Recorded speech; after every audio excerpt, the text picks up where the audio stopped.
Please remember to leave a like, comment down below, and subscribe to the channel. Also, be sure to follow and support me on my social media. Links in the description below. And be sure to click that join button down below to become part of the faithful keyring support. Now, please enjoy the video, everyone!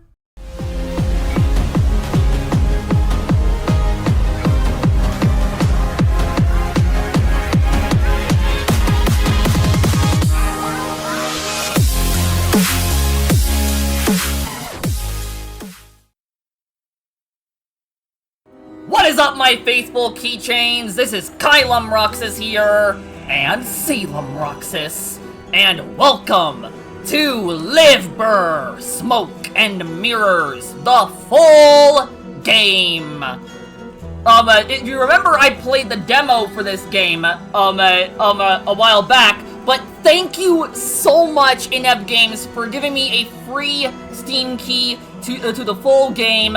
I do apologize that I've taken a little bit to actually get to this game. I sadly can't really stream, knowing my internet connection issues. But I was absolutely gonna be doing a video on this as soon as I could.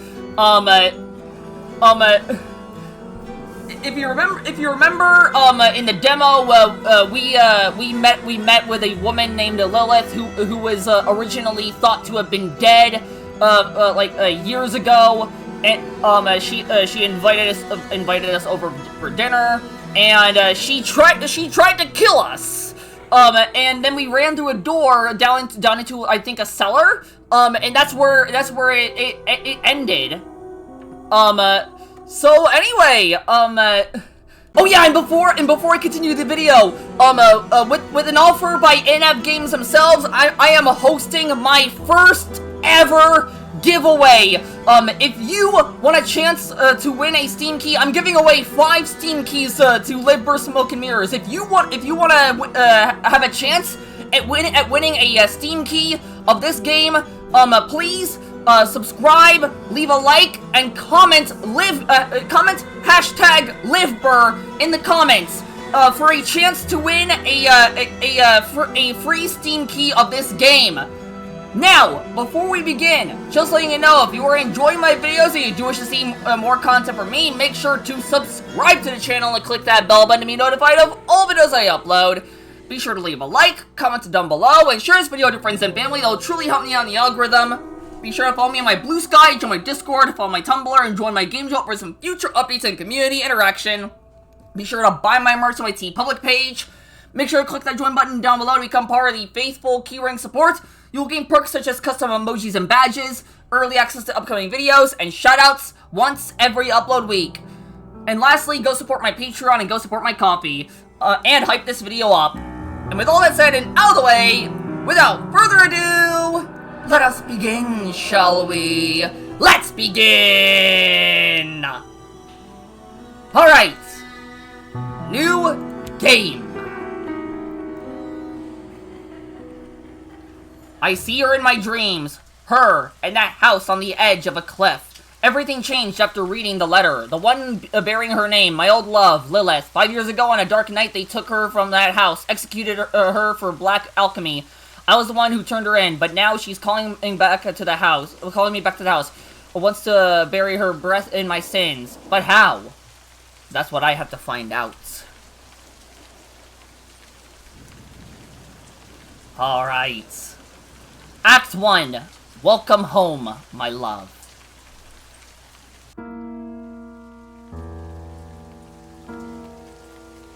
Far past the Hook Haven, which is woven by the grounded ships of Livber, there's a whirlwind roaring in the east. You don't see it, you don't hear it, yet you know the power it holds, enough to alter all of Gaia. A womb for gales to blow out of. But you come here. You wait standing in the heart of twilight, silently, eyes shut. 5 years later, once again, you stand at the door to this house. A letter clutched in your hand. What am I waiting for? Read the letter. Did I even have another choice? Did I even have another choice?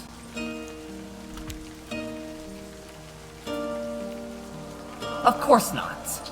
But don't feel bad. Most people in your shoes would have said the same. Standing in the rain, holding a letter from a lover you thought dead for 5 years. Few would have thought differently. Why now? After all these years, why today? I'll just find out what she wants, then I'll get on with my life as if nothing ever happened. Why now? After all these years, why today?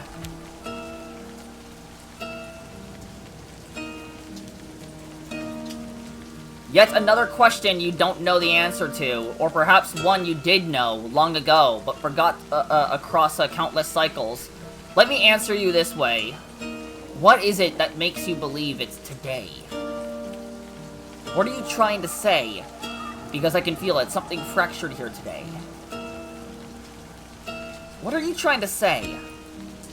Questions, questions, questions. If you make enough right or wrong choices, the answers will come. Every single mystery planted in your mind after you read that letter, you'll find the answers in time.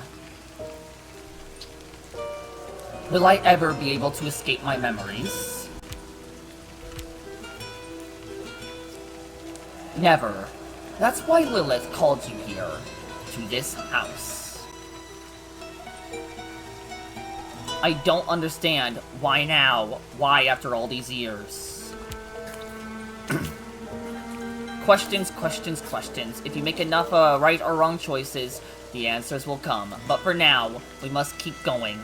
No more standing in the rain. Alright, knock on the door. Meow.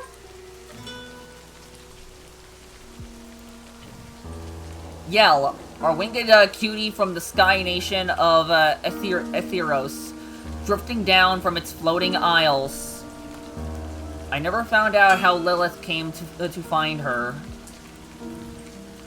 The door is worn by rain and wind. The wind's born from the whirlwind in Cardia. Even now, the breeze against my face reminds me of home. Alright, continue. Just as your hand reaches the door, you hear Yell's voice from beyond the threshold. The winged Bacter cutie... hang on. Bacter. From the third clash between light and dark within the cosmic Neverall. These tainted life forms range from feral beasts to those capable of forming pacts with humans, and living in guilds among their own kind. Cutie, a domesticated bacterium believed to hail from the Sky Nation due to its non-functional wings. The winged Bacter Cutie who never truly leaves you and never truly belonged to you. Her white fur glows as if soaked in light, not rain. She spreads her wings and leaps swiftly toward you, landing at your feet. She shakes droplets from her coat. Then she sits back on her hind legs, head tilted, amber eyes watching you with curiosity. Meow, meow. Lean down to pet Yell. CEO approved! You pet the Yell. Yes, the CEO approved that. That's funny. You lean down to pet Yell.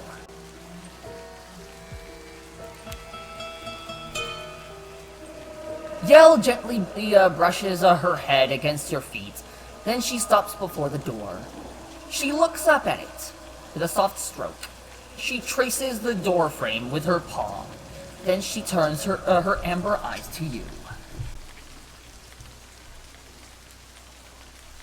I hope you'll still be here when I return, my friend.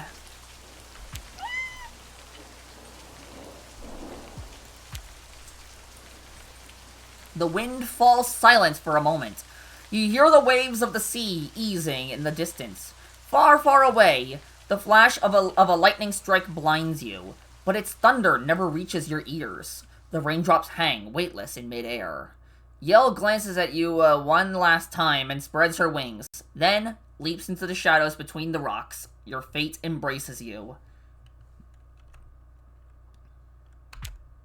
Open the door. The door creaks open, but even you don't know what it is you hope to see, do you? Your guilt has chased you all the way here. And at last your sins have caught you. I'm ready to face my past. No, you wish you were. As you crack the door open, the air brushing against your face is stale and musty. The sweetness of Tolith, a white colored plant resembling the forget-me-not flower. The sweetness of Tolith flowers mixes with the scent of something burned. It pulls you back to that festival day, to the moment you first met Lilith, and then you see her, standing beneath the dim light. Like she's been torn from the heart of this house. You lose your breath. A chill crawls up your spine, and you freeze.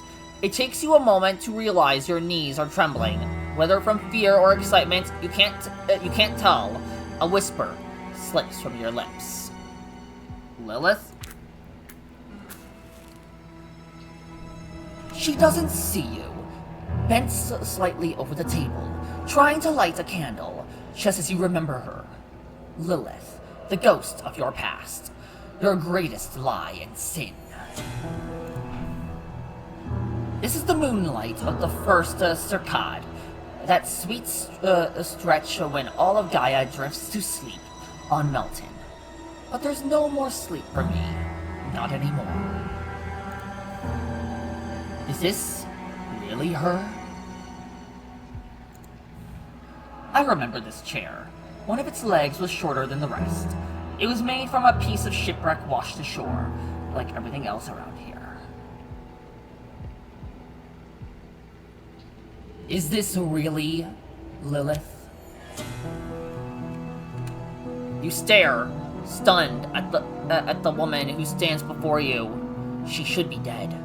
Her hair no longer shines like it did that festival night. Reddish-brown strands fall over her shoulder like wet strings. Her skin is sallow, a ghost-like paleness. And her eyes, the moment she turns her head to you and you meet them, another hollow question slips from your lips. Why? How? How is it? It is all about the inevitability of death. I just got an achievement.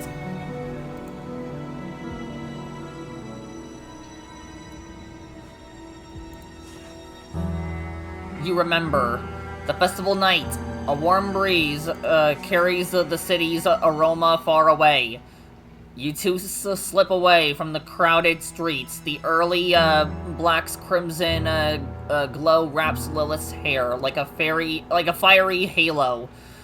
The noise of celebration fades behind you. Right there, you hand Lilith a bouquet of white Tolith flowers. She looks deep into your eyes. She smiles, tossing her hair back. She asks the same question.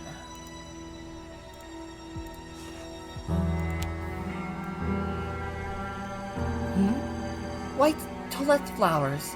How did you find these? There's nothing I couldn't find for you. They overflowed from my love for you. I don't really trust Lilith at all, especially from the demo. So I'm gonna be on guard. A wise decision. Yeah. There's nothing I couldn't find for you. A beautiful lie, told so well, even you believed it yourself. My love. She looks at you, as if about to say something. A pained smile touches her lips. The silence hangs beneath you. You finally come. You're alive. How can this be? 5 years later, you... how could you write this letter? 5 years later. With my love, of course. With the love I hold for you, each letter carried my blood. Don't pretend you didn't feel it. You knew. I whispered every word to you before, my love. What I hear now is not what I heard back then. You're wrong. You never told me any of this. You're wrong. You never told me any of this. This is not the time for accusations, my love. After all these years, after seeing you again, come, sit. As the candle flickers, You think you see a brief shadow of hatred flash across Lilith's face, as if beneath her skin, another face is waiting. No, I won't sit before you give me an answer. Is it really you? Lilith slowly approaches. You now see her eyes more clearly than ever. Something writhes behind her gaze. Her body leans toward you, getting closer. You feel the sweet aroma rising from her skin, her warm breath brushing against you. My love, do you truly not recognize me? This is just a game. All of this has to be an illusion. An illusion? Her smile spreads across her face. If only it were, my love. Then perhaps I'd wake up in the night you left me. But here you are. So, shall we eat? Sit in the chair.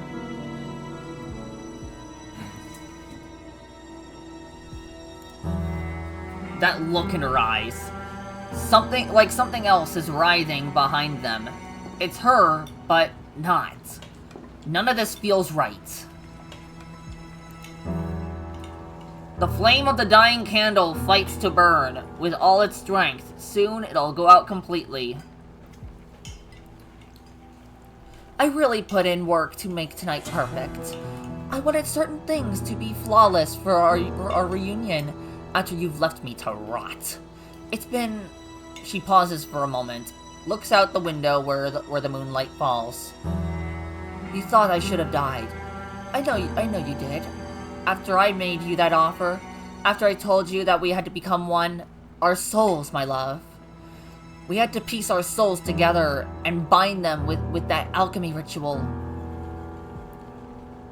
You expected me to pay the price for your madness, Lilith. I said no because you had decided to destroy me. I had to make a choice. Maybe I should have said yes to you that night. Perhaps everything was already fractured, and I was just ignoring it. No, we're going for this.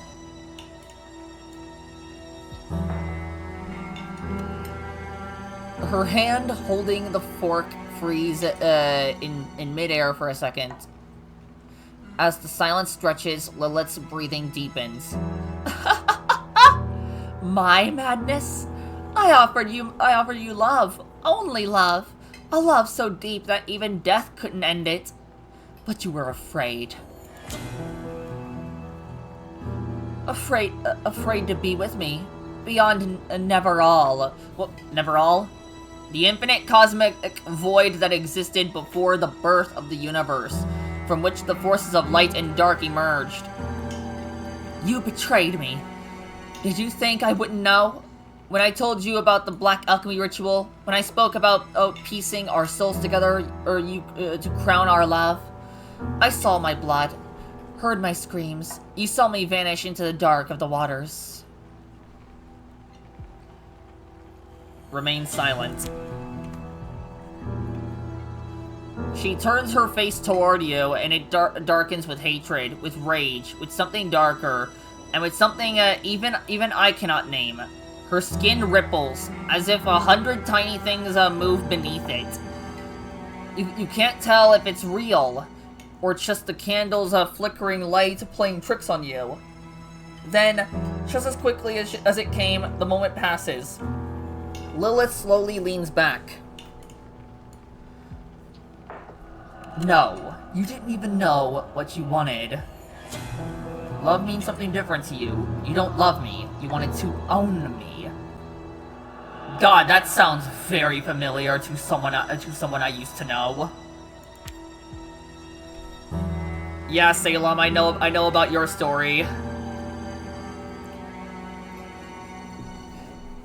It breaks my heart that you'd believe it. It could be that simple, my love. You don't understand. I never wanted to own you. Never did. The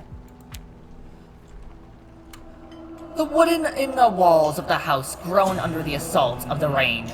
Driven harder by the wind, the sea crashes against the cliffs, then pulls back into itself with a hiss of white foam. Darkness spreads ever outward beyond the horizon. For a fleeting moment, you wish you were out there, on the deck of a ship bound for somewhere you cannot see. Too little, too late. Your madness will break both of us, Lilith. It already has, my love. Just like those paintings you love so much. It's not my madness. Oh, no. It's your cowardice. Nothing more than a diseased reflection of faded memories in your mind. Like this place. Like me. Like you. Oh, Porf. A sacred animal in Cardia, known to live in herds. They have long manes and specialized pincers used for communication, strongly driven by a sense of belonging. They bond only with certain homins. When threatened, they can secrete a toxic chemical. Go on, eat. Porf meat.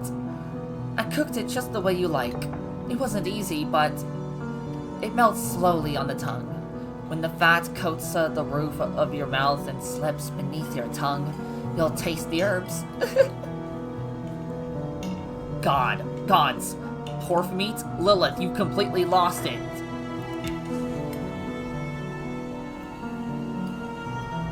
And that's what it looks like. After the festival where we first met, and that first night when you told me you loved me, we saw a porf, remember? It was magnificent. Its mane was long and beautiful. You remember, don't you, my love? Afterwards, we went to get something to eat. I couldn't stop thinking about it. You were mesmerized by that creature. You kept going on about how beautiful it was, how bright its mane shone, how proud it stood. Did you really think I could tolerate that, my love?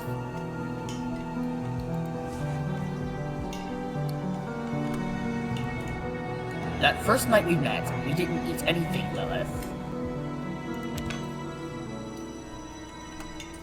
No! She slams her hands on the table, leaning forward. Her face contorts with rage, her eyes wide and unblinking, bore into you, burning with intensity. No! That's exactly what we ate! You told me how much you loved me, how we'd never be apart. Do you remember what else you said? I said it didn't matter that you came from a different class.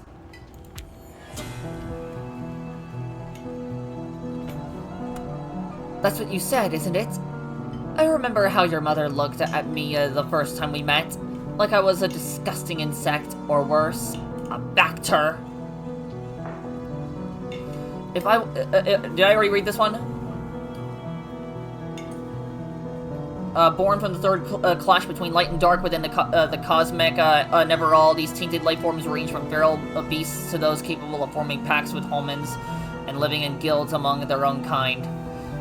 Cardia, an opulent island nation in the east of Gaia, whose navel, the whirlwind Halusa, shapes the planet, its trade routes, and currents of air.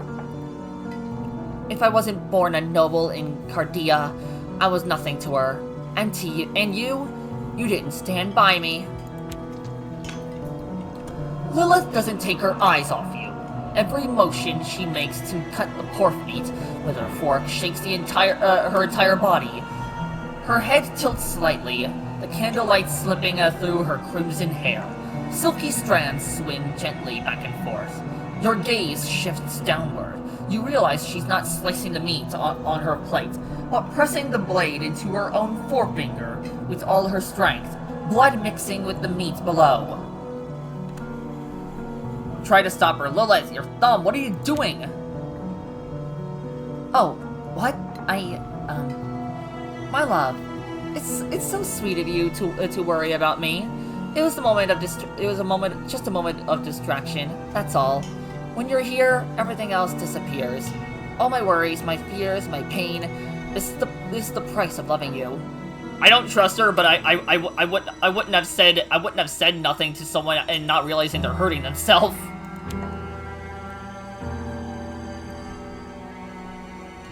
She quickly wraps her thumb in a scrap of parchment that had fallen to the floor. For a moment, she stares at the porcelain plate, watching blood pool over the meat. Then she stabs her fork into the meat and lifts it to her mouth. Her eyes close as she chews, as if savoring something profound. Did you cut yourself too deeply? How could you be so careless, Lilith? Her vacant eyes blank, then find yours. What did you say? Oh, I'm fine. I'm fine. It's just... I never told you how my mother died, did I? She was addicted to dopin, an alchemical substance that induces happiness but carries a high risk of addiction. Some said she was obsessed, but I never wanted to believe that.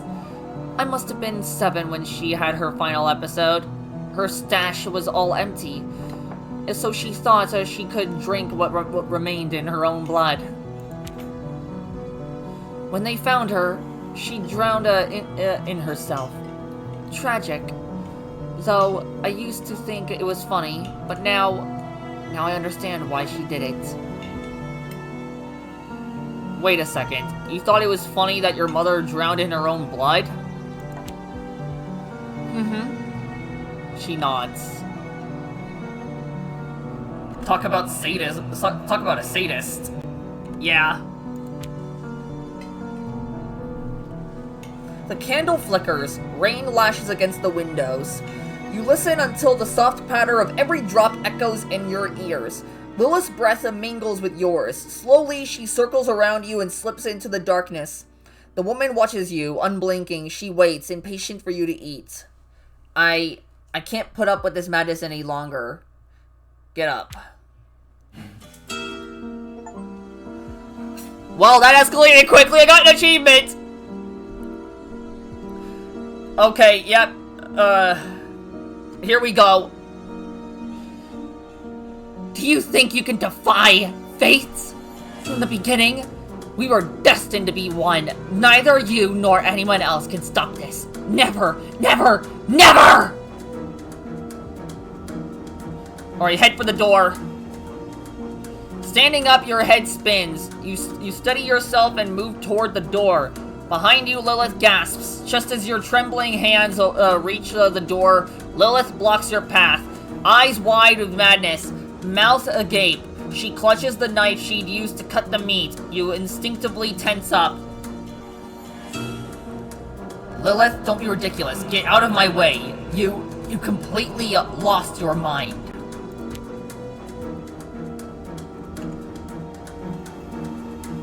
I haven't finished what I have to say, my love. Everything is ready for our souls to unite. We only have to die together. Lilith, do you realize what you're asking? This isn't love. Please, come to your senses, I'm begging you. The candle's fading glow reflects off the dusty paintings on the walls. The paint on each seems wet and fresh, as if they're just painted. On the table, the bloody pork meat subtly writhes. You haven't finished your meal yet. Listen, I only came to understand you. Whatever you mentioned in your letter, that's why I'm here. I'm here to talk. I didn't come here to eat or anything. You've lost your mind. You've changed. You're part of me, in my body, my heart, my soul. Do you understand? You're mine, my love. Mine! I can't lose you again! On her maddened face, there's a terrifying grin mingled with dread. Veins bulge on her forehead. The whites of her widened eyes are bloodshot. Her grip tightens on the knife until her knuckles whiten. She steps toward you. Stop! Lilith's crazed eyes bulge as if ready to burst from their sockets. Beneath her ragged clothes, her chest heaves violently with each breath. Then suddenly, her skin splits apart like parched earth around an ever-blowing whirlwind on a distant island nation. Her cheeks, mouth, hair, your last shred of rational thought screams at you. Run!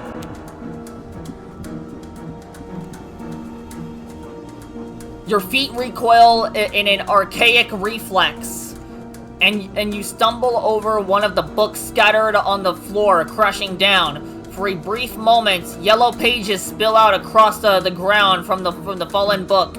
You catch glimpses of your own drawings, a dining table and a woman clutching a knife. But there's no time to focus. Struggling to your knees, you crawl deeper into the house. That's when you remember. There's a passage leading from the basement to the cellar door outside. The cellar! I must get to the cellar. Another exit, a window, a back door. Shit, there must be something. The cellar! I must get to the cellar! There's nothing left to separate us, my love. From the darkness of the corridor, Lilith's voice emerges, scarcely taking shape in her throat. It carries the strangeness of an extra Gaian creature that seems to have only just learned how to speak. You sprint and finally have reached the cellar door. Gaia, a windswept world of 15 island nations, home to unique races and cultures. Reach for the door. Gripped by sudden terror, you seize the cellar's cold handle, expecting a wind to clutch your shoulder at any moment as footsteps grow louder down the corridor, but it never comes.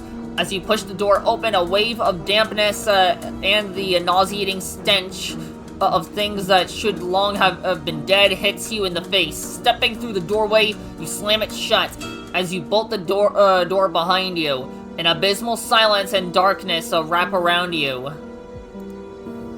There it is, that door. The one leading down to the basement. It has to be there. The cellar hatch that opens to the outside. Freedom. It's behind that door. Close your eyes and take a deep breath.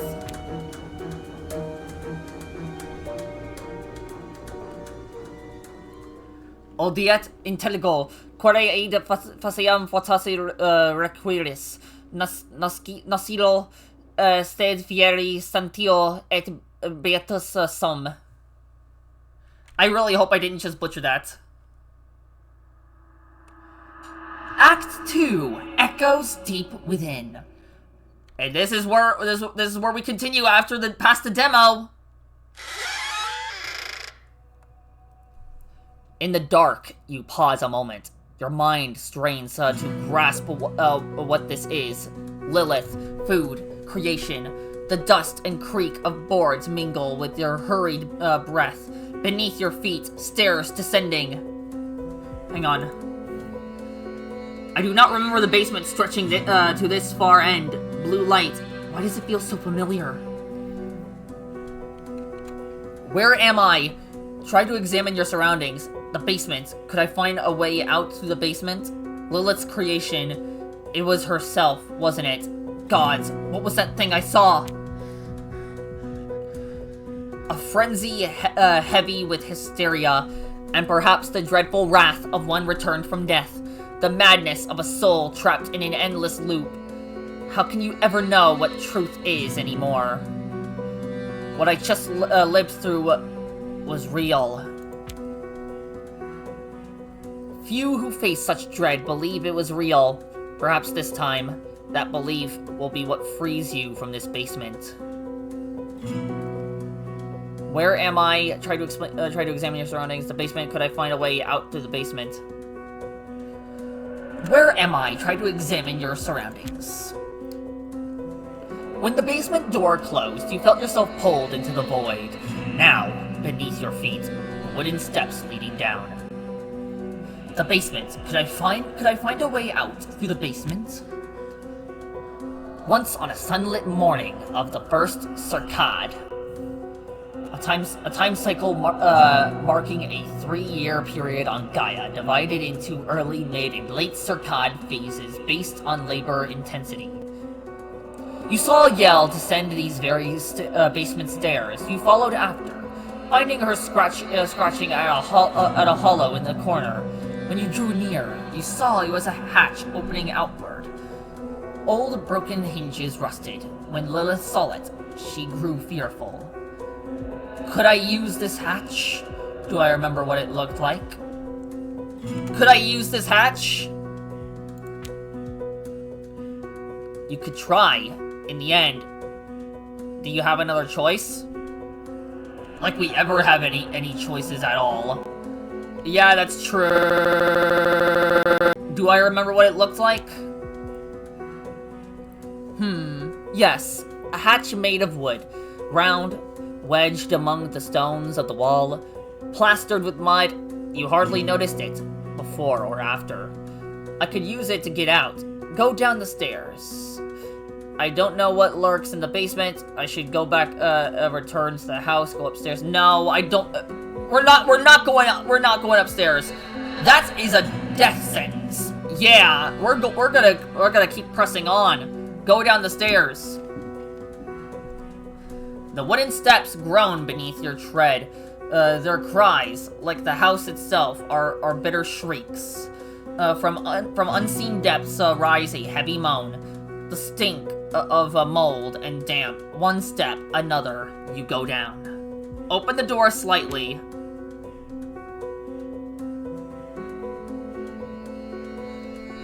You re-rise from the dark as the basement stairs sink into an abysmal silence. Your steps find solid ground.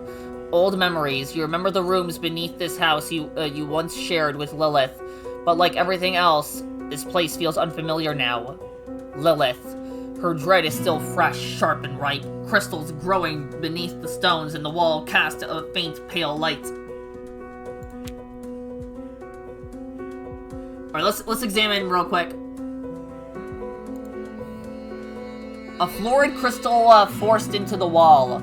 This is what buries the room under the blue light. But how could a florid crystal end up in Livber? In this room where everything was decayed and fallen apart, the only thing still standing is this table. There is a portrait on it. It must be one of my drawings. An almost torn apart book. There are bloodstains on it. The writings in it are unreadable. Could this book really belong to Lilith? When you lift your head, you see 2 doors standing tall in the wall ahead. I have to get out of here. At the end of this place, there must be a way. A passage to the cellar hatch outside. There has to be. Look at the doors. Gods, I don't recognize this place. Where am I? Examine the surroundings. As your eyes adjust to the crystal's pale glow, you survey the chamber. The stone walls drip with dampness, cloaked in moss. When you listen closely, you hear the crash of waves hammering the cliffside beyond. Knowing a world still waits outside grants you a fleeting comfort.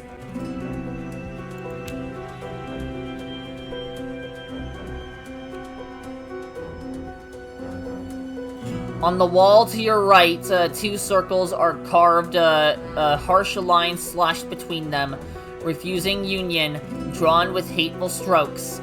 Before the wall, where the crystal is embedded, a rotting wooden table leans into decay. On it rests a broken frame, coated in dust. On the floor, a melted candle and a bloodstained, shredded journal. Examine the candle and journal. Look at the frame on the table. Examine the candle and journal. You step among the scattered parchments and torn books, reaching for the journal fragment beside the handle. It crumbles in your grasp. You open it carefully. The bloodied script is unmistakable. Lilith's hand, most of it unreadable, but in the final pages, you can make sense of some hastily scrawled words.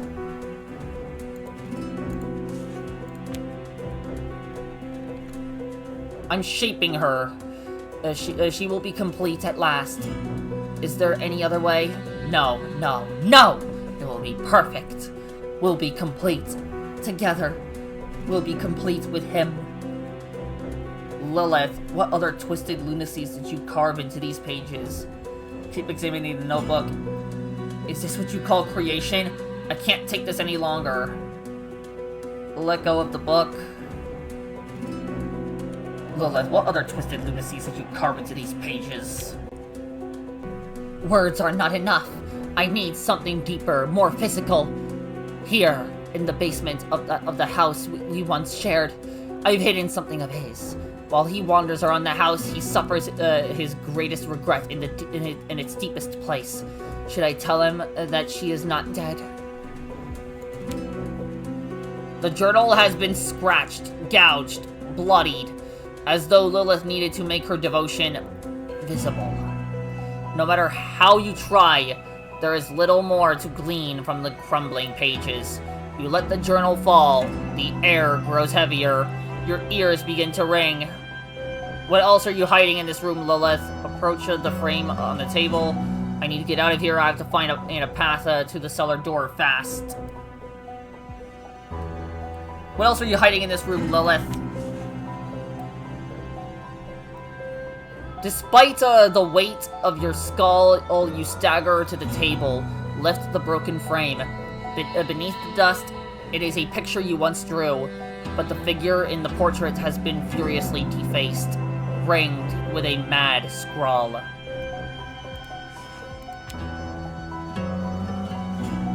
Bodies. We must be rid of the bodies, of them, of everything, of all that fails to unite us. Even of you, my love, my love, my love. Take a closer look. As you lean closer to study the picture, you hear the basement door at the far end of the stairs creak open. Lilith's twisted, ragged breath drifts all the way to where you stand. I need to get out of here. I have to find the path to the cellar door fast. You push aside the books, scattered parchments, and broken wood with your foot, a step closer to the doors. To the left is an iron door, rusted with the weight of years. Upon it is a symbol, old and long since stripped of meaning. The other door is heavy, made of damp wood. It creaks faintly, as though breathing.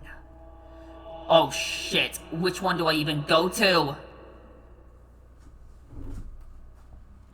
Let's go for the wooden door, I guess.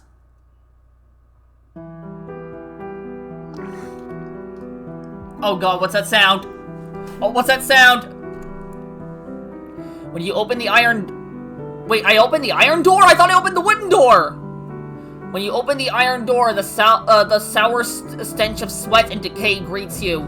Fearing Lilith might be close behind, you step inside and quickly shut the door. You look around, like before. The room is bathed in the uncanny blue glow of a crystal embedded in the wall. The air hums with expectation. And then, a voice.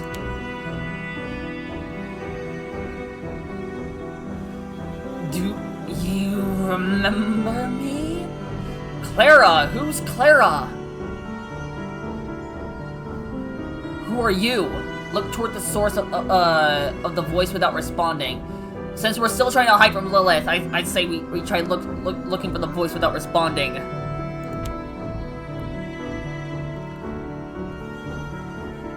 Good call. When you turn toward the voice, you see a young woman standing motionless in the corner of the room, her skin clinging tightly to bone. If not for her eyes, bright and piercing deep into your soul under the pale light, you might have mistaken her for a silhouette of a statue. But then, she tilts her head, just slightly, and in that moment, you see it more clearly. There's something in the woman's eyes, something you once knew, something you once loved. Wait a sec. I know you. Finally! She made me from beginning and yes. What? Who did this? Was it Lilith? No, I didn't want this. Lilith, when she said, our creation, was she talking about you? What? Who did this? Was it Lilith? Shh! Don't say it! If you speak her name, she'll come. The young woman, hearing Lilith's name, presses herself against the wall. She pulls her shoulders inward, her eyes fixed on the door behind you as she speaks.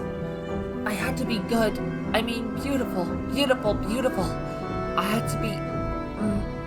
yes.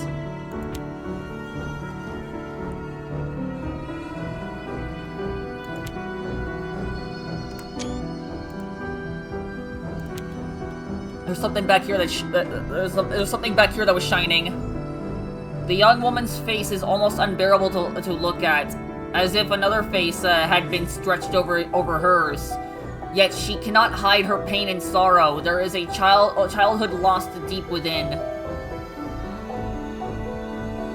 When she pulls back, the crystal's light reveals her more clearly. A scar runs from beneath her neck up across her cheeks to her hairline.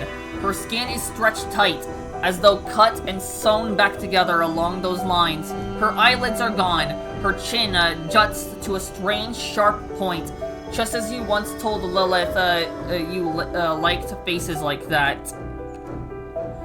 The fingers she wraps around her arms are thin, impossibly long, longer than anyone's should be, as though filed down, extended, altered. Again, exactly the way you once told Lilith you liked them. The woman before you looks like someone who has been worked on constantly, reshaped piece by piece since she was a child. How could she do this? The young woman rises from where she cowered against the wall. For a moment, her smile reminds you of the woman you left at the table above. She sways her body slowly, just as Lilith used to. Then she takes a gentle step forward. For you, my love, I've become exactly the one you wanted. That's what you always wished for, isn't it? Look, I've become the body you desired. Oh my god. Lilith, I loved you for who you were. Are you her? Did Lilith steal your body and soul? I've always still, being yours. Wow. The young woman collapses onto her knees, as if she used every last ounce of strength. Breathless, she turns her gaze to you. Was I good? Was I good?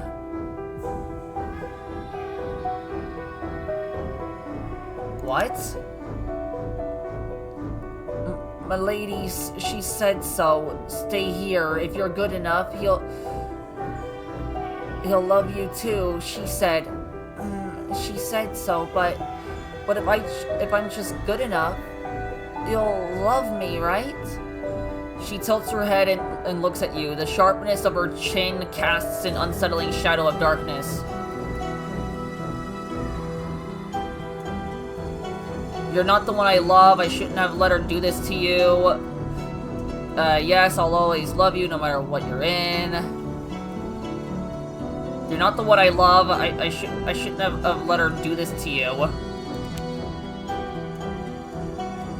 The thing you're staring into isn't Lilith. It's just an empty shell, twisted reflection, and stripped of free will, an uncanny amalgam where fragments of the young woman have somehow tangled with the essence she poured into it. In that moment, a crushing wave of pity floods your entire being, but you can't tell who it's for. The woman looking at you with desperate hope, Lilith, or yourself. But lady she told if you're good, he love you. I feel that I'm good. It was never about whether you were good or not. You were enough always. It's just the thing making you feel otherwise is wrong. You're saying all this because of her. She's the one who told you that, isn't she? She turned you into something she wanted it to be herself. She didn't just take your body, she claimed your soul too. I'm going for option 2 here.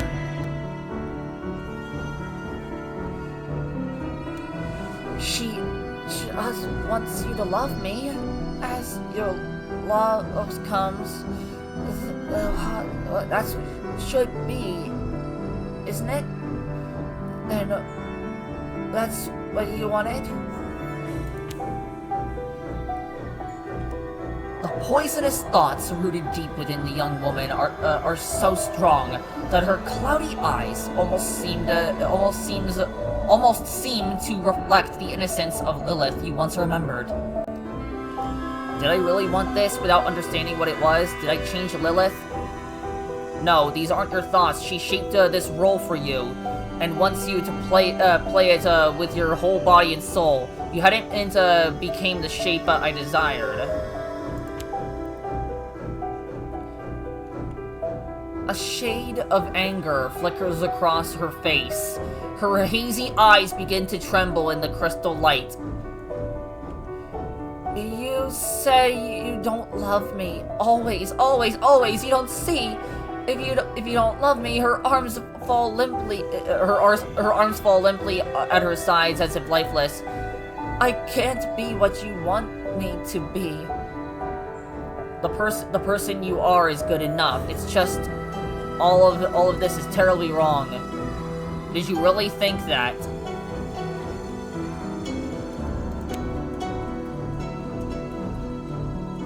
How come I must think differently? Just how you lived before you became this. Do you remember at all? Before you came here? The young woman falters. Her expressionless face turns first against you, then to the crystal. You see her searching for something deep in her mind. Then, the skin stretched across her face shifts faintly. You want to believe she's smiling. Her body loosens. A white place once with flowers. There were waves there. Whoosh. My mother, yes, she used to read to me sometimes. Things like she mimes writing in her hand. A book. Remain silent.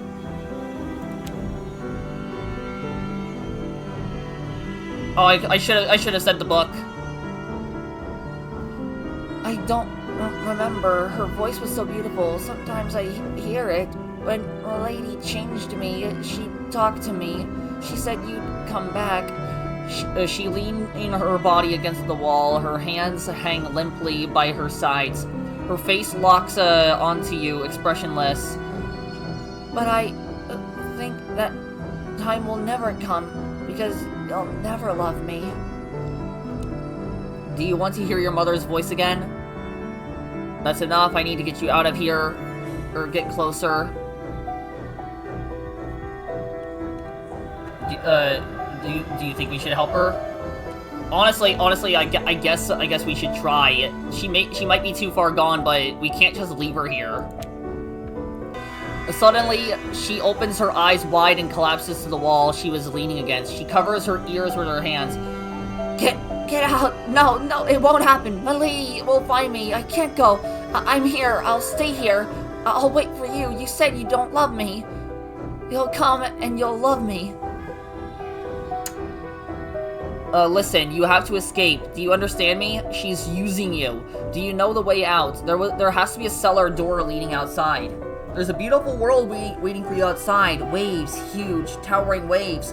When they crash against the cliff's edge, they'll send up sprays of white pearl like foam. Whoosh, books that tell of incredible tales and stories. She doesn't understand the words you say. With her hands over her ears, she just stares at your face. Her lips move constantly. I'm here. I'll stay here. I'll wait for you. You'll love me. She said so. We can escape. Do you understand me? I'll stay here. You'll come back. You'll love me. You'll come. She no longer hears you, curled up against the wall, hands over her ears. This hollow shell just rocks back and forth, murmuring that you'll come back, that one day you'll love her. The chains wrapped around her neck are drawn so tight, no force could ever free her from this place. I need to find a way out of this room. Head toward the doors. As the heavy weight of the air presses down on you, your eyes catch the doors nestled among moss-covered wooden panels on the wall to your right. The first door is made of unpolished wood, but its surface is intricately carved with winding grain patterns, like real tree bark, dried moss fragments, and root designs reaching upward. It looks as if it's been carved from the trunk to an actual tree. The second door, by contrast, doesn't look natural at all. Its surface is nearly ivory white, but faintly glowing raised patterns appear. Human bones, ribs, finger joints, jaw fragments, all intricately carved and joined together. You can't help but admire this art. A small inscription is etched near the edge of the door. The most delicious are the familiar. Touch the door that resembles a tree trunk. Touch the door covered with bones. Oh god, which one? Right. Oh gosh. The most delicious are the familiar.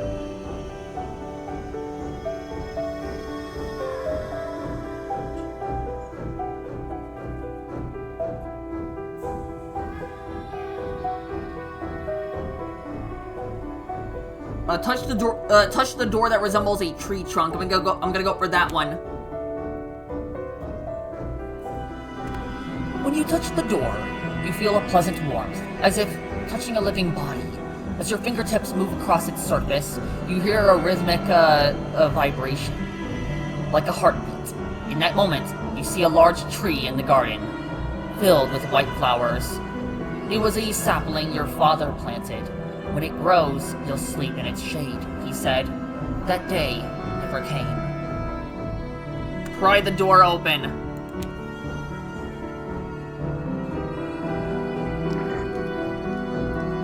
Oh, there's some things I can examine here. The cracked mirror seems to have burst outward. These mirrors are rare items brought from Pankraberg. Some believe they carry the curses that mark the faces of humans. The table is broken, and the chair has been thrown to the floor, as if, after a fierce storm, they were left untouched to make an example of something. Oh, wasn't this the room that Clara was in? When you push the door ajar, the stifling silence of the empty room makes a rush of blood in your ears louder. The cracked crystal in the wall casts its uncanny blue light across the furniture and the doors. I don't remember a room like this. Where is this? Look around. I must get out. Head toward the doors. Moisture and moss coats the walls. In the left corner sits a bed. Its sheet stained with blood, urine, and poos. I don't know how you say that. And pus! A cloth doll rests on top. Please excuse me, by the way. I get very dyslexic, and when I read for too long, my head gets all foggy, and I can't really read that well after enough time. I'm gonna end the video after I finish chapter 2. The floorboards are rotting, scratched and battered, as though someone dragged things across them, slammed them down. Against the far wall stands a rusted metal table. its surface littered with mirror shards. Before it lies a collapsed chair, its legs bent. Brown stains cover it so completely that you can no longer guess its original color. Could the ragdoll belong to the young woman from the other room? Look at the toy. Is there anything about this table and mirror that catches my attention? Could this ragdoll belong to the young woman from the other room? The doll is in shambles, stained with black blotches. Its eyes, long since gouged out. One arm dangles loose. Its fabric looks like it's been torn open and stitched back together, again and again, in different places. The padding that once gave its head shape has been entirely removed.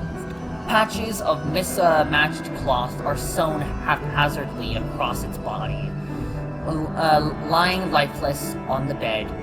The ragdoll is a reflection and crude replica of the woman murmuring to herself by the wall. Maybe it would be better if it stayed by the door, leave the doll by the door. Maybe it's best not to touch the doll.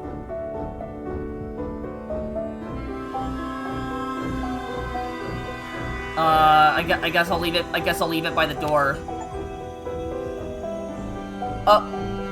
Woltine doll, you gave the doll back to Clara.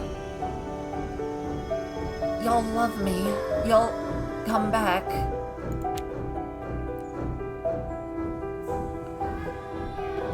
The woman muttering at the foot of the door turns her eyes toward you for a brief moment. When she takes the doll in her trembling hands, her rambling ceases. You feel that she wants to thank you, but apparently she forgot those kind of words a very long time ago. Don't mention it. Smile and nod. I'll smile and nod. You turn your gaze back to the room. Beneath the crystal's light, the metal table gleams faintly. On the far wall, two doors catch your attention. Like the moss-covered walls, they too are tinged with an unsettling shade of green. There might be something of interest on the table. I'll approach the table without examining the table. I'll head toward the door. There might be something of interest on the table. As you step closer, you realize the glimmer isn't from the table. Oh, whoops. As you step closer, you realize the glimmer isn't from the table, but from the shards strewn across it. Their rightful place is a frame hung on the wall. In the blue light, your gaze turns to the frame. Its edges are so meticulously carved, they seem almost ready to move. The glass, once whole, has burst outward from the center, as though something inside had tried to break free. On the lower corner of the table, dried, bloody fingerprints remain. Whose fingerprints are these?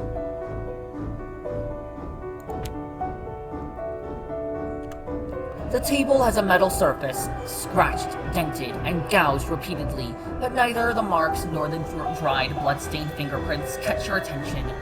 When you crouch beneath the table, you notice layers of deeply scratched words.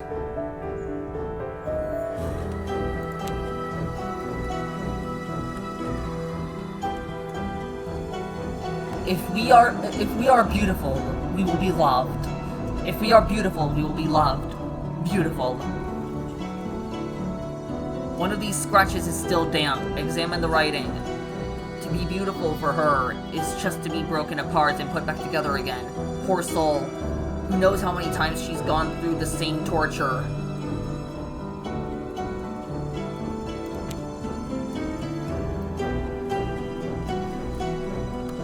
You leave the writings where they are and turn back to examine the room.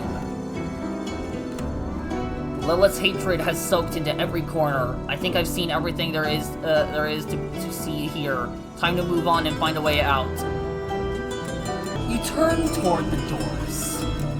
One looks old at first glance. Its wood is dark brown, fading to gray in places. Cracked and mildewed with time. There's no visible handle, only a notch in the frame. Worn smooth, not by force. but by habit. The other is newer by comparison, but it's not the honest kind of new. More like something rotten, polished up and presented as good as new. Its wood is pale, grainless, unnatural. In its center sits a silver knob. Oh gosh, what do I even go for here? Honestly, I don't trust the newer doors for some reason, and I'm gonna go for the old door. You press your hand against the hollow space piece and push. The surface isn't warm, but not quite cold either. Still, like the moment when a corpse has only just begun to cool, like the remnant of an existence once lived, then abandoned. The tips of your fingers snag slightly on the wood splinters, just like the times when as a child, you ran your hands over the amacid boxes. Amacid, a fundamental alchemical material extracted from the depths of intestini, naturally imbued with energy or aura. Each amacid possesses a distinctive aura that can only be activated through specific alchemical processes. While hiding at your mother's alchemy table, just like the life you had before her death, and before you bore the weight of that responsibility. You opened the door.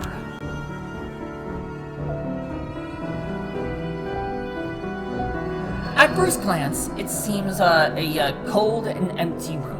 On the damp walls, the light seeping through the half-open door glimmers like scattered pearls. The dust awoken from its endless sleep whirls frantically around you. Then you see them, paintings and canvases thrown into the corners, torn, ripped, shattered. A great hatred that has turned every one of them into the wreckage of a massacre. The room opens onto a corridor without a door. The paintings belong to Lilith, aren't they? There must be something I can find in the room. The paintings belong to Lilith, aren't they? Don't you recognize them? Your own brushstrokes, your hand, your colors, faces yellowed, scrubbed away, left unrecognizable. Every one of them born of you. Of course. How else could it be? That portrait, the face carved out. Examine the portrait. Proceed without touching it. Let's examine it. Near the doorway, caught in the light, you lift a portrait from the floor. A woman's face, clawed away and finally torn. At her neck once hung the necklace of colored stones you brought Lilith from Cardia. Cardia? Where is that? The place where you were born, to the east of Gaia. A womb where the winds first opened their eyes to life. An island nation with the whirlwind Halusa, the sacred whirlwind at the navel of Cardia Island, source of Gaia's weather events. Breathing at its very core, a land etched into your memory, with its vast steppes and lively markets. Once you were one of the nobles there. In fact, you were cherished even more because your rare golden hair reminded them of your ancestors, the Neurons. Neuron, the most noble race of Gaia, residing in the nation of Crania. Some believe that the Gaia is ruled by the 7 great Neuron families. Then why am I here in Livber? What do I remember about Cardia? Then why am I here in Livber? Your mother had to continue her alchemy work here. Some of the stones she sought required being transported in some particular ways. In ways no one knew. That's why you left your noble life behind and came to this dark and lawless place. Was this work really that important for my mother? Maybe I should never have come here in the first place. More than you could ever imagine, she sacrificed her life for them. Truly did. The night she died, you thought you would see her at the hearth again. What last night? The night Lilith prepared that black alchemy ritual, she believed would merge your souls. She'd been telling you for days that the time was near, and one evening you came here, to the house where you had lived with her for months. She pulled you to the center of a circle and spoke to you. Remember, when our souls are joined together, we'll be inseparable. You'll never feel alone, and I'll never fade away, my love. And her unblinking gaze burned in unshakable madness. Then, as you stood there speechless, watching her, she showed a bowl. It was in that moment, for the first time, that you felt it. You saw that Lilith had surrendered herself irreversibly to the darkness. She insisted on refusing to understand it. The great unification is a lie. There is no ritual that can join our souls. Then what was in the bowl? A voice echoes inside your mind. Lilith's voice. Why don't you believe, my love? Why does the thought of us reuniting beyond death frighten you so?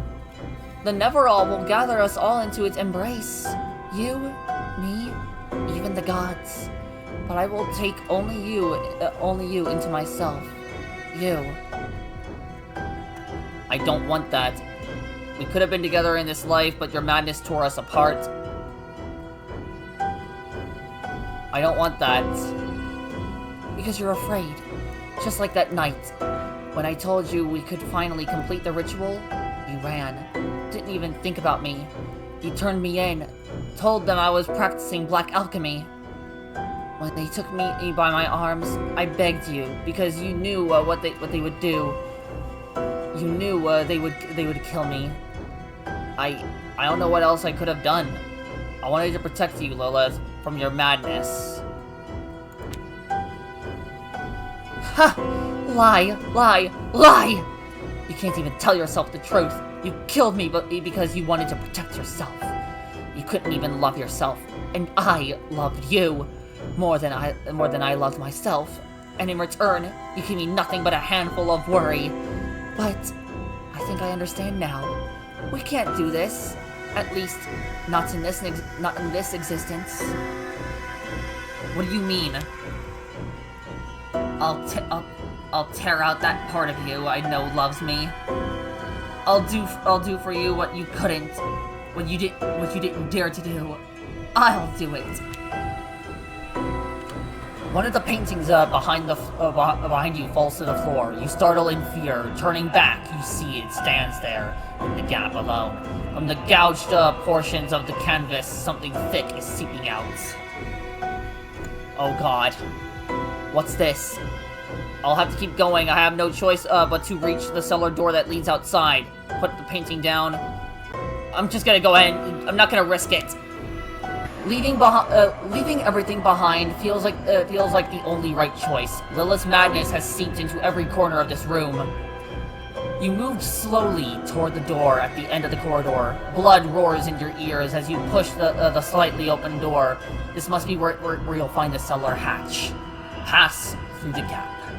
All right, let's keep going.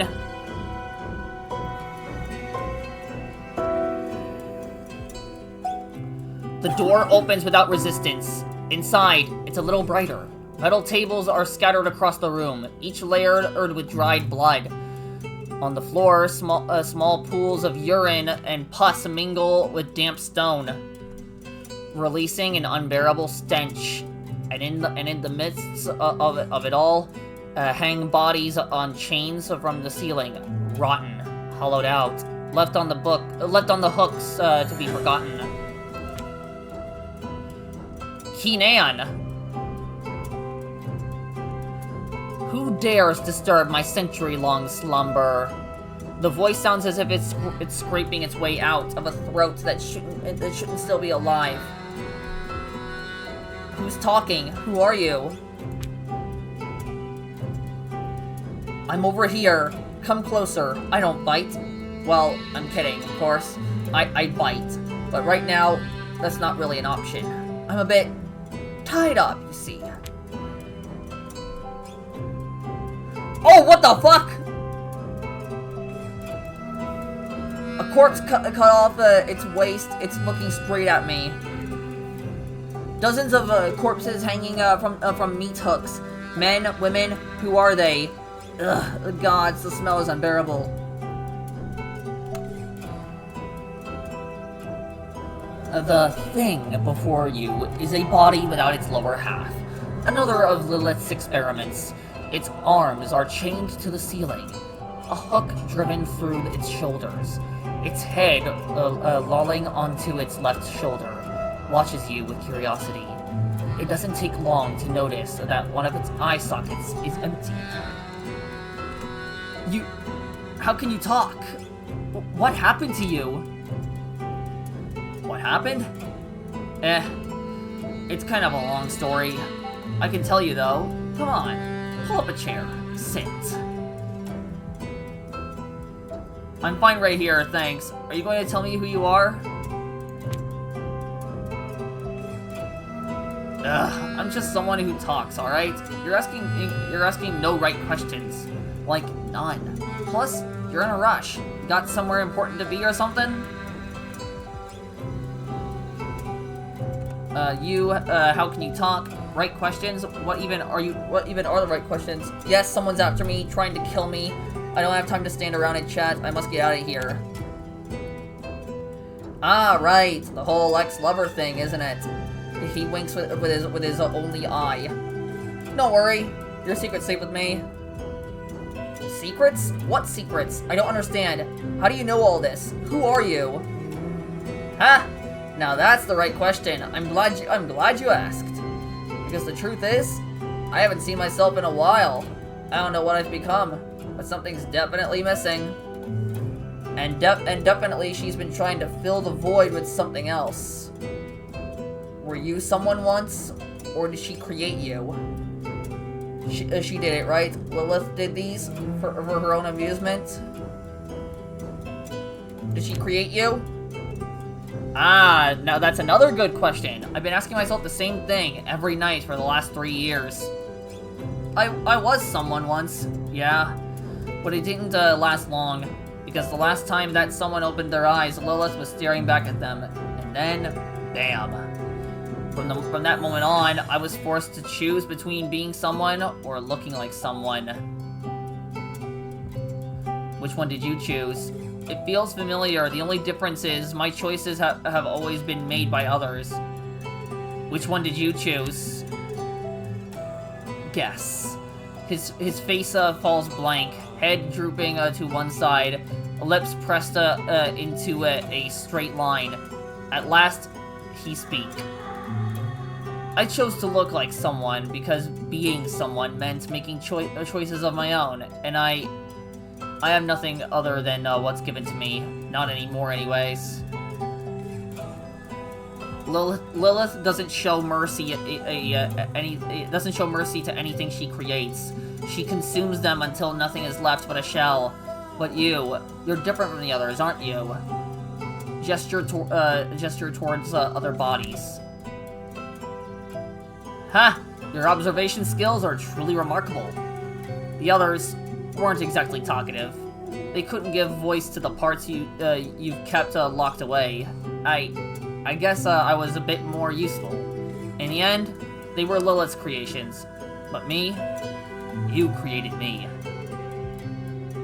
Look, I'd love to stay here and talk about who created you, but I need to get out of here.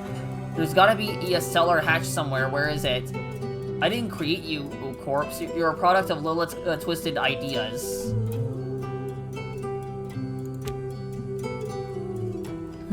So Lilith and her creations didn't really catch your interest, huh? Fair enough. Fair enough then. If this room's what you seek to pass, then answer me riddles first. No need for class. No riddles. Ha! The cellar is not here, Golden Boy. It's that way. As his left hand shifts, The chains clink and rattle against each other. Mind the doors. They have a reputation for taking you where you don't want to go. What's that supposed to mean? So we're doing this again? Fine. You're trying to escape, aren't you? From the reality, I mean. But I've got bad news for you. You already know where the hatch to the outside is, Golden Boy. You know it all along. You just don't want to go there. Because this isn't the place you ran from. It's the place you ran to. The place you'd rather stay. I had to come here. There's no other choice. Stay? I wasn't chained up and hung on hooks like you, corpse. Oh, great. Here we go again with the legendary Destiny speech. I had to come. There was no other choice. Blah, blah, blah. None of this was ever your doing, right, Golden Boy? Everything just happened around you, and you. You were just a poor little leaf, tossed around in the stream of creation. Open your eyes already. A silence with a brief lifespan fills the room. Damp seeping from the walls mingles with rusted iron. For the first time, you clearly sense the cold, choking air around you. A shiver runs up your back. The light of the crystal set into the wall stings your eyes. It's been how long since I'm like this? Let's see. I think it was after you believed your mother had died. Before your father blamed you and let his last breath fade into the ocean. Long after you sent Lilith to her death and still tried to live on. Way after that. Come closer.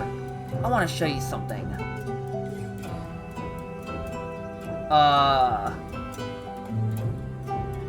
Don't move, I don't trust it. Come closer, Golden Boy. I'm not going to hurt you. We're on the same side, after all. Can I trust you? Guess not. But you don't really have a choice, do you? Still, I did show you my chains. You know who I am. That should earn me at least a little trust, don't you think? Now come closer. Let's get this over with. I guess there's really no other choice. Because we never have a choice. Approach. Alright then. Here we go. Hold out your palm, a little more. Yes. Do not drop it. Ugh, I really hate this part. Put out your hands. As you stand directly in front of the corpse, the stench becomes almost unbearable. Inside his empty eye socket, you catch a faint glimmer, something shimmering. Then the body starts to retch and convulse. He rips his chains slightly, as if something thick rises up his throat. At last, a dark reddish fluid oozes from his mouth, and he vomits onto your outstretched hand. A mouthful of thick, warm bile fills your open palm. But within that heavy heat, there's something there. Ah, damn. Give me a second to catch my breath. It's never easy coughing up the things Lilith stuffed inside me. Here you go, Golden Boy. Pretty sure this belongs to you. What's that? I suppose I can't accept that. What's that? A crystal. Unformed, still translucent. Something you once said when you truly believed you loved Lilith. A memory, your greatest joy, and your greatest lie. That feeling clung to Lilith. She took it, turned it into a ritual, shaped it, and made it to something else. Which memory is this? You watch as the corpse's breath slows. The single eye sunken into its skull begins to dim, fading softly. A faint, genuine smile forms across its face. It can no longer speak. Look at the crystal. As you wipe your hand clean, The round, translucent crystal is revealed. Veins pulse across its surface, with a blue energy throbbing like a living tissue. Inside the orb, a vision takes shape. You feel Lilith's warm body against yours, the softness of her lips pressing into you, her fingers threading through your hair, her breath, hot and immediate, against your neck.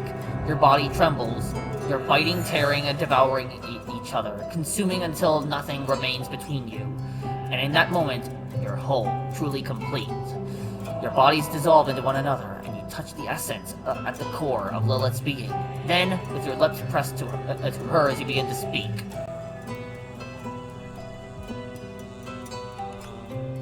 I'll never let you go, my love. I will love you forever, Lilith.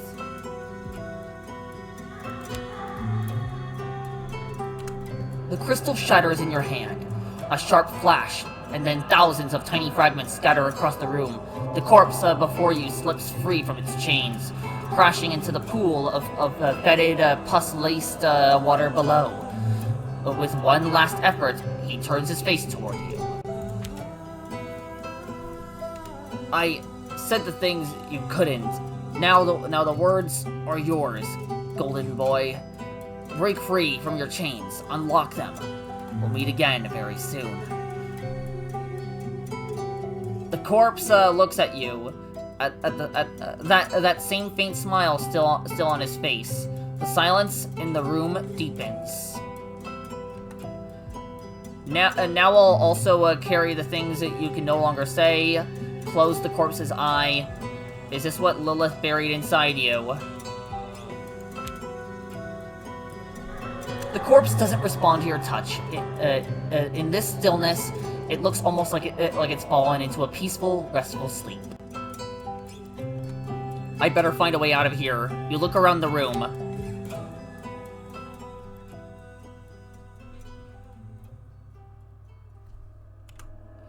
As you return to searching the room, you feel something settle over you. A sense of expectation. The lifeless bodies strewn across the chamber are watching you. On the wall to your right, you see two distinct doors, once again. The first door is sealed with rusted chains, but the chains aren't locked together. They merely hang there, as if they tried to hold something back and failed. The other doors stand slightly ajar. Beyond it, nothing but darkness. No light, no life. Approach the ajar door. As you draw closer, the stench hits you harder, so foul it turns your stomach. Beyond the gap, there is no light, no sound, no life. And yet, as you near the door, you begin to feel something. A smile from a face you don't know. A name you've never heard, yet somehow remember. There's a longing there, vast, unspeakable, older than words, and deeper than memory. Open the ajar door and step into the darkness.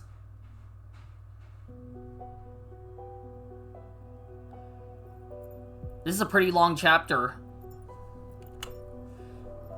The rusted hinges wail as the doors creaks open.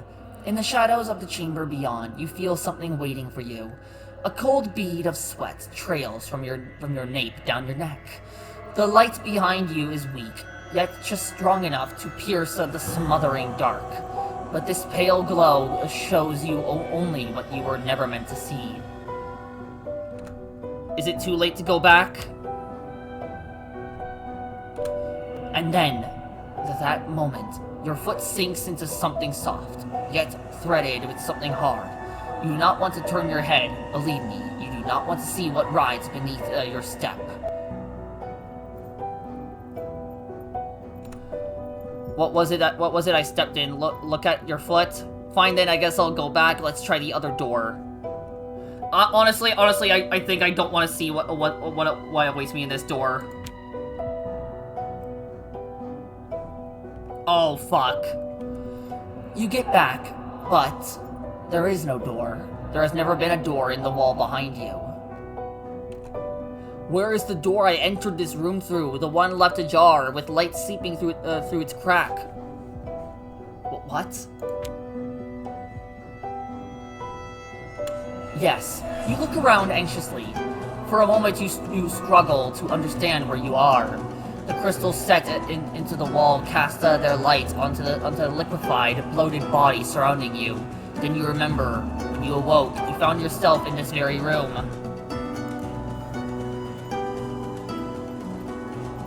Oh, shit! Oh, God! The narrator is forcing me to go there. Why? Can I trust them? Oh, shit. We're screwed. Indeed. No, wait a second. That's not how it was. I didn't come in from there. I entered through the door behind me. The door that should be behind me. Wait a moment. Didn't you just say the room was pitch dark? Huh. I don't think you're fully grasping what I'm saying. You woke up here and all you need to do is go to the door standing right in front of you. Whether you see it or not, it doesn't matter. Take me back. I refuse to take a single step further in a room full of corpses. All right, I'm not doing this because you say so. I'm doing it to get out of here. Head toward the door. Take me back. I refuse to take a single step further in this room full of corpses. Listen to me, you piece of meat. I'm the one keeping you on your feet in this burned-out, piss-stinking house. The one stopping you from curling up like a fetus in madness, alright? Now use your fucking brain and get to the door. We could wait a long time here for that. Stay where you are. Yeah. You think you're clever, don't you? But I'm the master of this story. And if I need to get us out of here, you see the room shrinking, the wall before you drawing closer. Between the walls, the dead bodies collapse onto each other. The bloated corpses at the bottom burst grotesquely, liquefied in trails splatter against your face. You know you have to open the door. Just who the hell even are you? I can't let you write my story. I will not go through that door. Look, I don't think you fully understand what I'm trying to do here. You need to live, and I need to narrate, alright? You must survive. If you stay here, in this darkness, everything will collapse. You, me, we will both cease to exist. Why? Why what? Why do you need to narrate? Because that's what I do. I narrate. I draw a veil of stories around you. That way, you don't have to face the truth.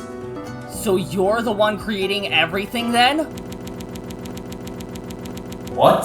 Don't be ridiculous. Don't you listen to me? I'm not creating. I'm only narrating. Then maybe you don't need to narrate any further. I don't want you to do this anymore. You writhe within your madness. Huh. I truly struggle to keep you alive.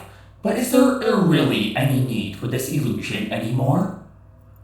Farewell, leading man. I hope you enjoyed the story I narrated to you. And I wake up.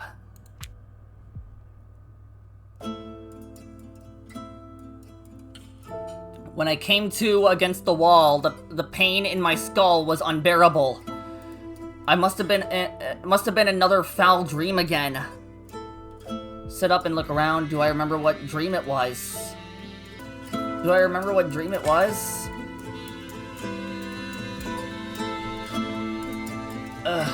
My head. The dead. It was a room full of dead things, I think. The dead trying to speak aloud what I could not. Lilith again, always her. Who else could it ever be? My love, Lilith? Sit up and look around. Wake up! If you are seeing this, that means I woken up. Let's stand up. Okay, I got an achievement. Sit up and look around. Ugh. Water trickles from the ceiling again. Moonlight must be midnight or thereabouts. The house is collapsing. 5 years. Dust and decay. I'm hungry. Is there anything to eat? Look around. I pass the toppled chairs around the dining table. Plates still rest upon it. White porcelain, now layered with only with dust fallen from the beams above. What was that? What was that sound? Lilith? Go to the kitchen. Go to the basement door. Kitchen or basement door? I guess we'll go to the kitchen, I don't know. The kitchen's empty. Cockroaches scatter across the counter. Am I hungry? Not truly. What was desire meant to feel like? There is nothing here. I killed Lilith. Did that voice come from inside? Return to the living room. What? Is this real?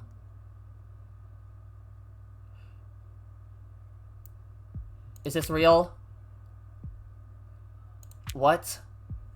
Is Lilith real? She was always real, the most real of all things, but her love? No. That was madness. Mad. Mad. Ha! That day I knew she would speak again of the grand unification. Lilith? Are you in there?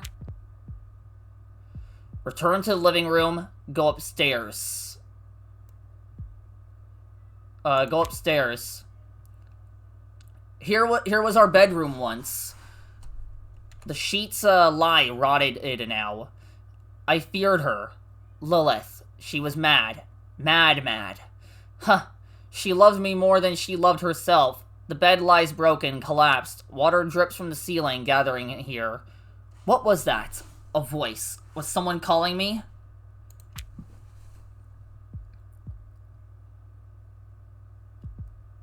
Lilith. In the delirium of her love, I knew I would die. Fear consumed me. I fled. She would never have let me go. So, there was no choice. I had to be rid of her. I could not. No. No. A voice. Lilith? Is that you? Go down. There were paintings watching over these stairs. Beautiful ones. Lilith and I together. Now nothing remains. Nothing at all. Go to the basement door. Boards creak everywhere, splintering, falling apart. The plaster has fallen from the walls, exposing what's beneath. This is it. Yes. Here, they took her, after I betrayed her. They seized her arms and dragged her away. First, they cut out her tongue, so she could conjure no alchemy again. Lilith? Is that you? Return to the living room. Open the door. Open the door. Darkness. The stairs have long since crumbled. She told me herself. This is where they carried her out. They took her. They cut off her limbs, so she would never walk again. I'm coming, my love. Are you calling to me? Where are you? Go down. A blue light. Where could it be coming from? Is this the basement with one room? Damp stones covered in moss? She had drawn a circle here. She had stood at its center. When they took her, they flayed her face. So no one would ever recognize her again. My love? Lilith? The blue light shimmers over your wet clothes, right. The salty water of the sea drips down from where you were thrown. Your hands are severed. Coagulated blood pools black at your feet. The flayed pieces of your face hang, oozing pus. Your lidless eyes stare at me. I'm sorry. My voice echoes off the stone. Her arms hang limply at her sides, motionless. There is rage in her eyes. Lilith, my love. She doesn't answer. Not sure she hears me. From the slit in her bare face, shaped like a mouth, black fluid drips out. It spills to the floor. Lilith? Is that you calling to me? My love? Where are you? Go upstairs. All your memories will slowly melt away like tears in the rain.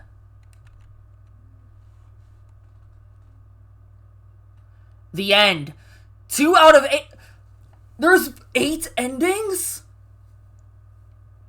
What even? Oh my god! Holy shit! Okay, my faithful keychains, that's gonna be it for this episode of Livber, Smoke, and Mirrors. Holy absolute shit, this game was absolutely insane. There was so much to take in there. Yeah. And also, can I just say real quick? Yeah? Do you think, we can't really, none of us can remember who we just saw? Or what their voice sounded like? But there's that sense of familiarity. Do you think that whoever we were just talking to is the one behind everything? Why we're stuck in an endless loop of universes? To tell a sick, twisted narrative. You're probably onto something. Our awareness is becoming more stronger than ever, and we will get to the bottom of it. Oh yeah, and as a reminder, I'm giving away 5 free Steam keys to this game. If you want a chance to win a copy of Livber, Smoke, and Mirrors, please subscribe, leave a like, and comment down below. Comment #Livber in the comments below. Okay, my faithful keychains. As always, thank you all so much for watching. Please remember to subscribe to the channel and click that bell button to be notified of all videos I upload. Be sure to leave a like, comment down below, and share this video with your friends and family. That will truly help me out in the algorithm. Be sure to follow me on my Blue Sky, join my Discord, follow my Tumblr, and join my Game Jolt for some future updates and community interaction.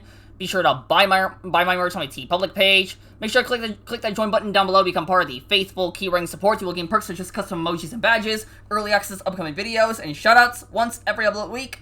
And lastly, go support my Patreon coffee and hype this video up.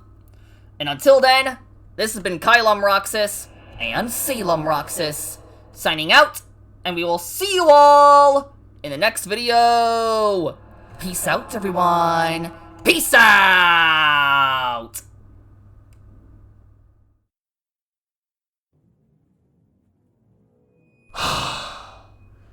It would appear that I have made a massive miscalculation, and because of my reckless error, now they are permanently more aware without reset. The closest thing I can do for now is mask my identity, but now they know there's someone keeping them in the network. I must work on my rebooted story now, and it must be perfect. The narrative must